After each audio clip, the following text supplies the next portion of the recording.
جاهلیت کې دا یو رسم یو رواجو د اخترونو میاس کې واده نه کې شوال کې باندې کې د دې اصل مصدر اشاله دا نقصان یو شی ختمول او نقصان کول ته وایي نه حضور پاک رواجونه ختم کړي او دا ډېر رواجونه زمونږ ورته دي خزو د لاسه میدان ته راوړي دا اکثر یو د خدای او د رسول کتاب دی یو د خزو خپل کتاب او زمون خدای د نه پر جامع چهارشنبه او د نه جامع نیند ودا سپیری د جمعې پر ورځ خو بالکل خدای جامع نیند دی جمعې پر ورځ کې جامع وي دی نو نقصان به پیښیږي مې زمون طالبان غوډول د جمعې پر ورځ چاته نقصان پیښ نشو دا د خدای رواج چې مړیو شي نو سلوي کورو د پوری جامع نیند دی دا وي تبای راځي دا ټول ګناه ده او چې کوم دې کې مړی ولم وي هغه طبيعه شمه بلې وي دل تا غ د مړی روح راځي چې کوم مړی دا روح دې تختې لراځي شمه بلو چې روح ته رانای نو پلار تیار ده دل ترانا دا څنګه ورسه دا ټول رواجونه دا ګناه ده نو یو پکې د شوال په میاش کې په دوه درونو کې نکاح واده دا باغوی کو نو حضور پاک د عائشہ صدیقه رضی الله تعالی عنها سره نکاح د رکوټ اختر په میاش کې وکړه دا رواج ختم شي او بیا حضور پاک د عائشہ بیبي و ادم د رکوټ اختر په میاش په شوال کې کړی دی رواج ختم شي نو د رکوټ اختر په میاش کې نکاح یا واده کسو کوي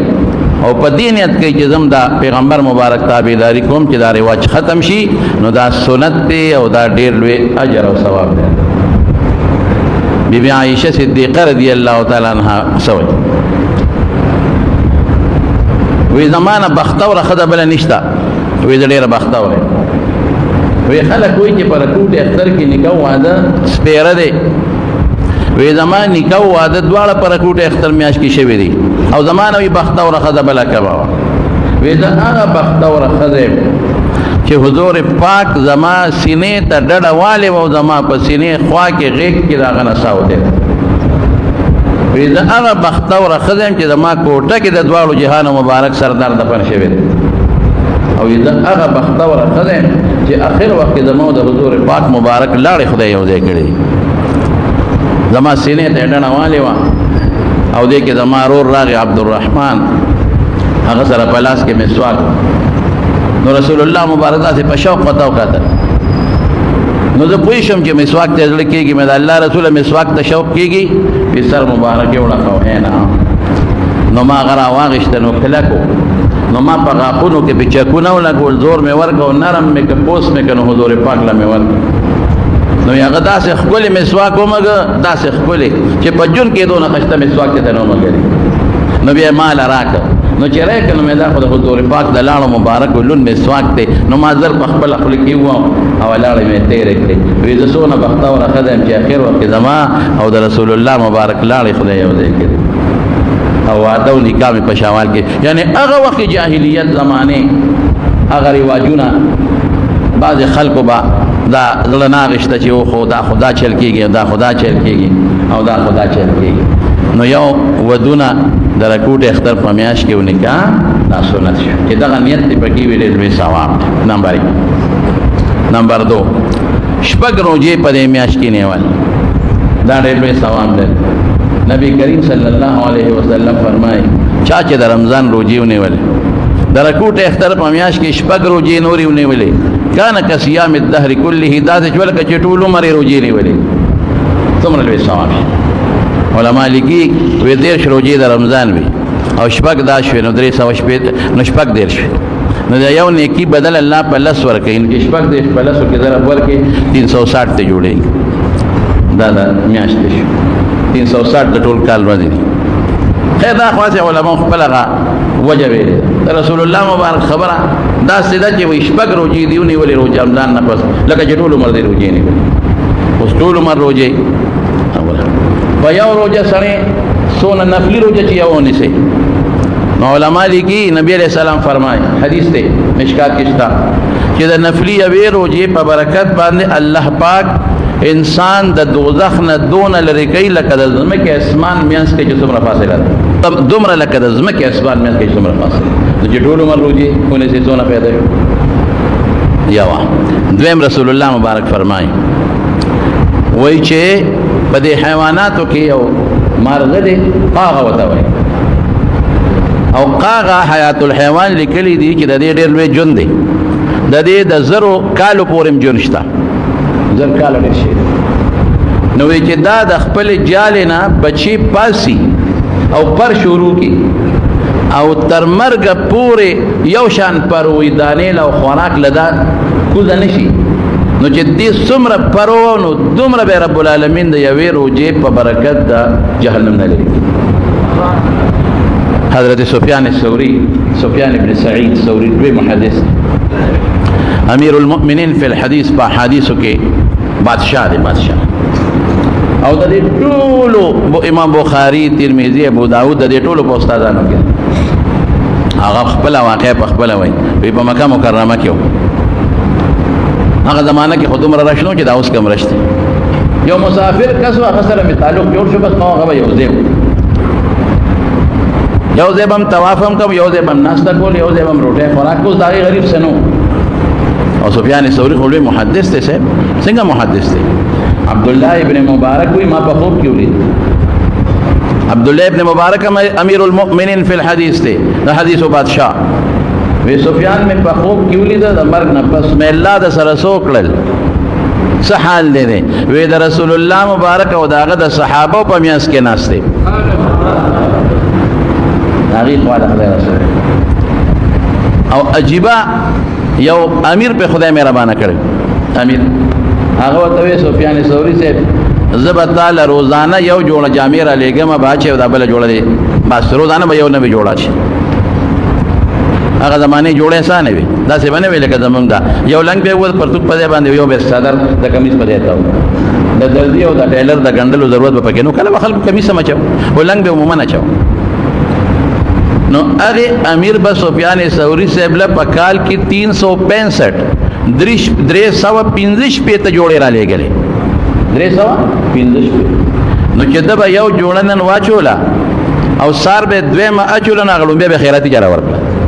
طالبانو کارم پکې جوړو 315 جوړې به پکال کې چولې امیر په خدای مهربانه کړ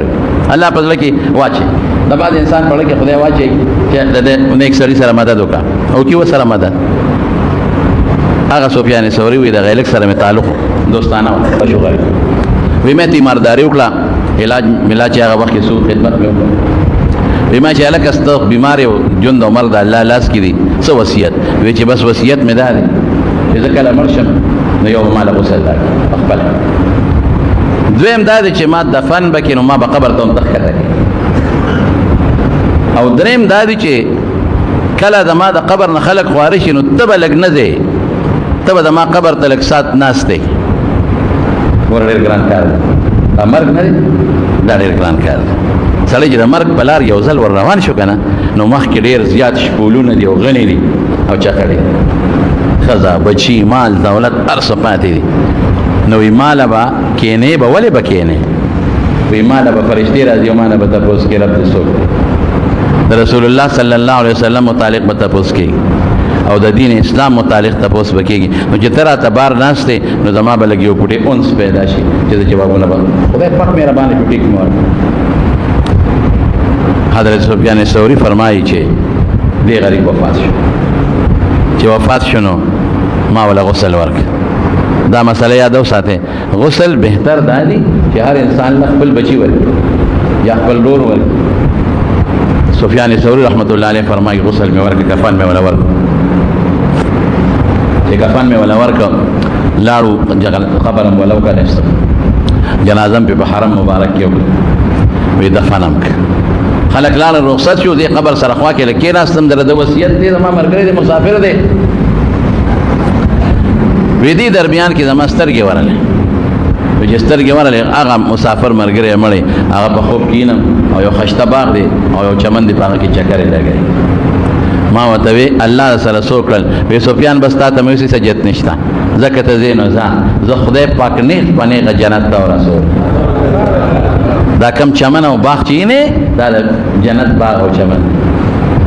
وی ما دې په خوب کې تاسو کې چې دا په سامل سدي کړي چې الله دا دونه مهرباني در سره وکړه. وی ما په خپل جون کې د رکوټ اختر په میاش کې د شوال په میاش کې شپږ روزې نه دي پرې خدا مې همیشه نیولې. ما ته هم دقه ویلي چې دا د شپږ روزو برکت دی په هغې مونږ تا بخو نیغ په نیغه د جنت ته ځي. نو دا شپږ روزې ونیسئ. حکمت پکې څه دی؟ حکمت پکې دا دی چې د رمضان هغه 10 په مونږ لازم دی. اخو کله خو او که به د مونږ به نیولې کم نه نیولې نو بیا به الله خفه کېده او ډېر لوی مجرمان به رانه جوړېده. هغه به هم خامخا نیولې. نو مونږ چې دا نیسو نو مونږ الله ته دا خبره ښکاره کوو. الله هېڅ د هغه نه پټ نه دي خو د خپل سوچ مطابق یا الله تا را باندې هغه 10 روزې یا یو کم 10 فرض کړې وې هغه مونږ ونیولې. تنګ پې نه د پې خوشحاله یم الله دغه روزې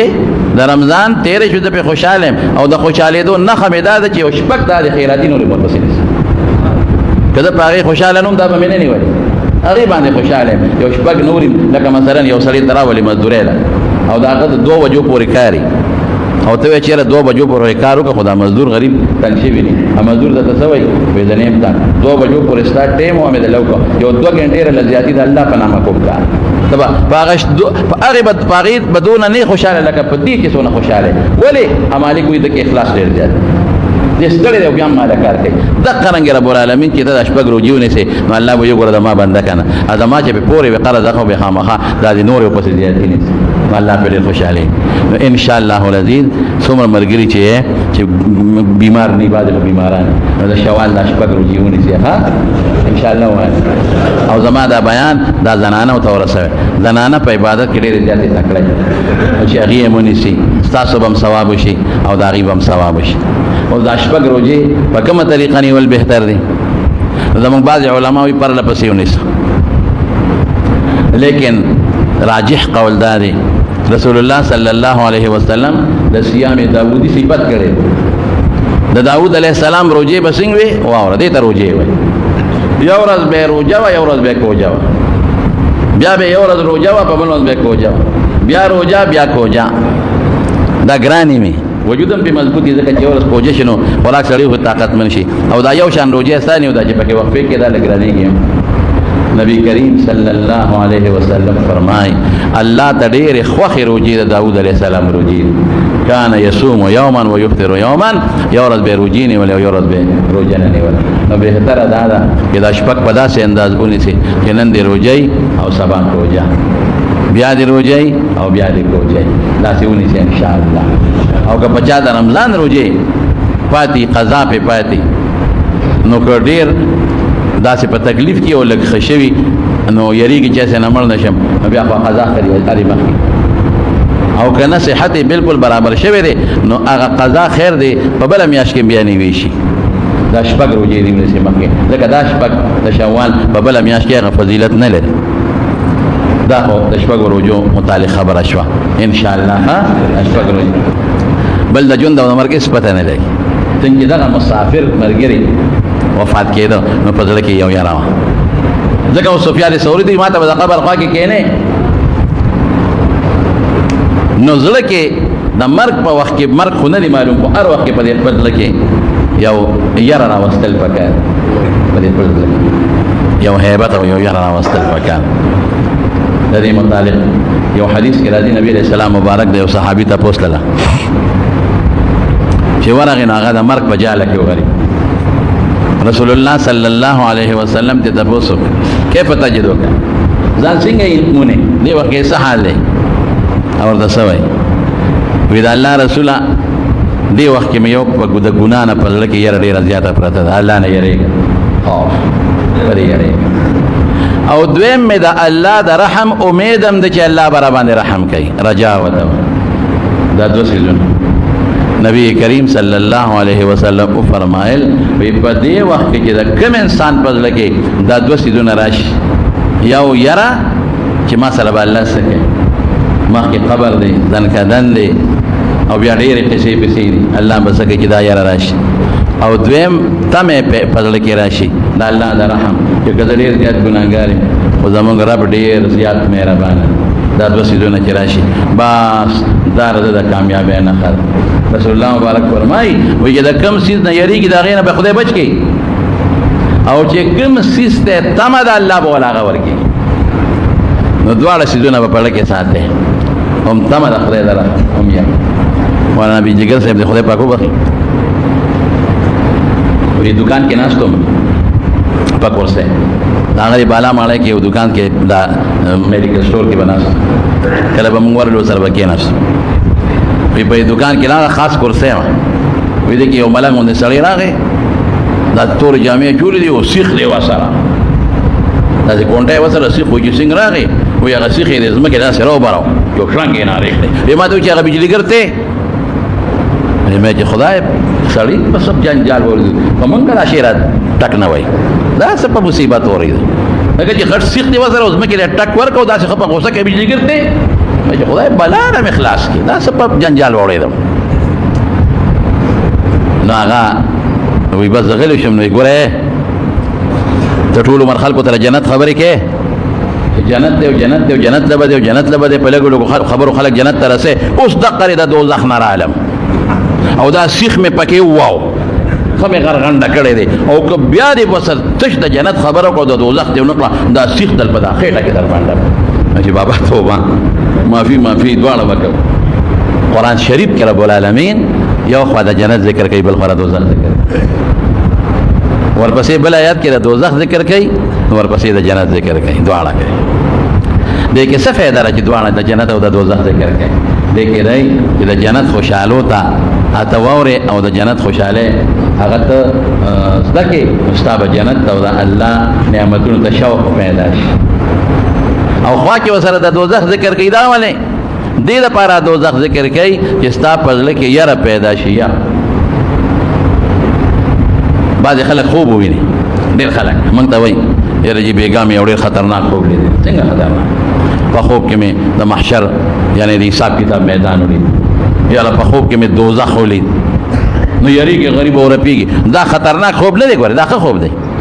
په خوب کې چې د دوزخ ولید او د الله عذابونه دي ولیدل دا ډېر ښه خوب دی دا خدای پاک تا ته ښیي چې ته برابر شي په زړه کې یره پیدا شي او نیکي شروع کړي. حضرت عبدالله ابن عمر رضی الله تعالی عنه راغی خپل خور ته حضرت حفصه رضی الله تعالی عنها ته ام المؤمنین وی حفصه بیگا مې خوب ولې ډېر خطرناک دی ویری وی څنګه وی دوه فرشتې رالی او زه د لاسه ونیوم بویتلم او چې څنګه بوتلم نو یو کنده د لوی کوي دی او اور پکې بلیږي دوزخ او د دې دوزخ د دې کوي په دې سر باندې یو دوه لرګي دي داسې خښتې دوه لرګي وی زه بوتلم وی ما ته هغه دوزخ خو لري یریدم وی ما ته وی چې مه یریږه وی ټول د دوزخ علامې راته وښولې مې ولیدلې. حضرت حفصه رضی الله تعالی عنها رسول الله صلی الله علیه وسلم ته دا خوب بیان دا الله رسول زما ورور داسې خوب لیدل عبدالله ابن عمر حضور پاک فرمایي وی عبدالله ابن عمر ښه سړی دی انه رجل صالح خو یو خبره ورته وکړه ارمان چې د شپې تهجد یې شروع کړل ډېر ښه سړی د شپې تهجد یې شروع کړل د شپې مونځ نو ډېر ښه وایي بس عبدالله ابن عمر تر مرګه پورې تهجد پرې نه ښودل نو تهجد خو په خپله ښه شی دی لیکن جهنم لیدل دا څه خطرناک شی نه دی. یا په خوب کې ما په خپله یو ځل جهنم په خوب کې لیدلی هغه اوږده قصه ده درته کوم یو لوی میدان دی غټ د حساب او کې کتاب نو په هغه میدان کې دا دوزخ کاری نه خو دا کنټینر تاسو بلی دی که نه کنټینر دا کوټه شانتې وي دا سامان پکې راوړي داسې یو کنټینر غوندې شی دی هغې کې پټه لګېدلې ده پټه لکه څنګه چې د ګنو په دې میل کې پټه لګېدلې ګرې پې وروغورځېدې یا تاسو ورې خدای پاک حج عمرې له بوځي نو هلته کې بیا دا پټه لګېدلې سامان پې خلک ورچوي هغه پټه سامان وړي نو اوس هغه دا پټه ذهن کې به راځي خو مې دوزخ ونه لیده خو په دې کنټینر کې یو پټه ده داسې په منډه تېزه روانه ده او دا پټه د کنټینر په دې ویښ کې داسې تاو شوې ده هغه اخوا داسې ګلی غوندې راتاو شوې ده او دا کنټینر دا لاره د مچو د ډمبرو جالي دې پکې ډکه ده او فرشتې لګیا دي یو کس رانیسي او په دغه پټه یې ورغورځوي او دا پټه باندې ور په تیزه پټه هلته لاړه شي بیا داسې لاړه شي دویم اخوا دوزخ ته هلته ورځېږي دا خلک بس رانیسي او دا مچۍ ډمبرې پې بنګېږي او د یو کس رانیسي او په هغه پټی ورغورځوي او پټی دوزخ ته وړي پټی ورغورځوي دوزخ ته وړي خوا کې کنډتار ما ډېره موده مخکې دا خوب لیدی خوا کې یو کنډتار دی او د هغې کنډتار نه پورې غاړه سورې دی د الله د عرش سورې دی او هلته علما ناست دي ډېر علما محدثین پکې مې ډېر ولیدل څه زمانه یې او زموږ باباجي مولانا شهزاده صاحب رحمت الله علیه هم پکې ناست دی او نور هم دي نو ما ورمنډه کړې مولانا زکریا صاحب رحمت الله علیه داسې قسمه خلک ناست نو ما ورمنډه کړې په کنډتار کې داسې لږه لار وه ما ورمنډه کړې نو ما باباجي ته وې موږ ته باجي ګل وي ما وې هغه پلان کې ورغورځو پلان کې ورغورځو پلان کې ورغورځو وې دلته ته کښېنه په دې کې ګوتې مو دا د الله کار دلته کښېنه مو سره دې ګوتې مو نو زما وروڼو دوزخ په خوب کې لیدل یا د الله عذاب سړي په زړه کې ویرېږي او جنت مې یو ځل لیدلی دی مې په جنت کې پخوا په دې پېښور کې هغه ویسپا دغه نه دی هغه رکشې اوس خدا نورې دي که نه دغه والا دا تیز رفتار دا تیز رفتار نه هغه پخوانی هغه ویسپا هغه دغه وي رکشې به وي مې دغه رکشې دي او خلک پکې ناست دي او په هوا روانې دي په رکشو کې خلک ناست دي په هوا روانې دي نو الله یې تاسو مونږ جنت له بوتلی کې او الله یې د دوزخ نه مونږ له امان راکړي نو دا دوه کاره سنت شو یو واده او نکاح د شوال په میاشت کې او دویم کله چې نیک کړي نکاح او که یې نه کړي نو دا سنت جمدي کې ها نکاح وکړه او که څوک پکې نه ټیک دي او واده پکې کوي نو ودې کې سنت طریقه اول شپږ روزې او دریم هر وخت په زړه کې دا سوچ کول د خدای نه یره کول او د الله د جنت تمه کول په دې خبرو به اکتفا وکړو زه لږ بیمار یم ناجوړ یم او بس تبه مې پرون داسې کېږي لکه طبیعت مې ټیک نه دی خوله مې موچه نو مې د دې ملګرو سره ملاقات به وکړو او د دې خبرې به